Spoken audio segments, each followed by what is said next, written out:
si Luis Roche. Humihingi po ako ng tulong po, Sir Arnel Ignacio, kung sino man po makatulong po sa akin. Sana po matulungan niyo po ako makauwi. Sana po. Supposed to be May 16 po yung flight ko nung Thursday. Pero naiwan po ako ng eroplano po sa kadalilanan pong yung isang kasama ko po ay hindi po na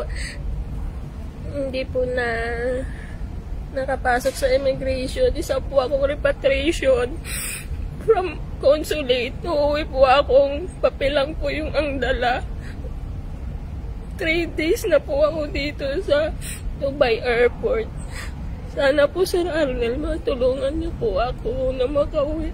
Ticket na lang po, rebook lang po ng ticket yung kailangan ko po. Kahit po pagkain ko, nahihirapan po, wala po ako.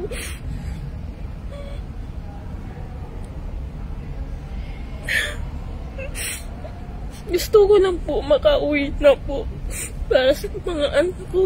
Sana po matulungan niyo ako. Sobrang na-stress na po ako.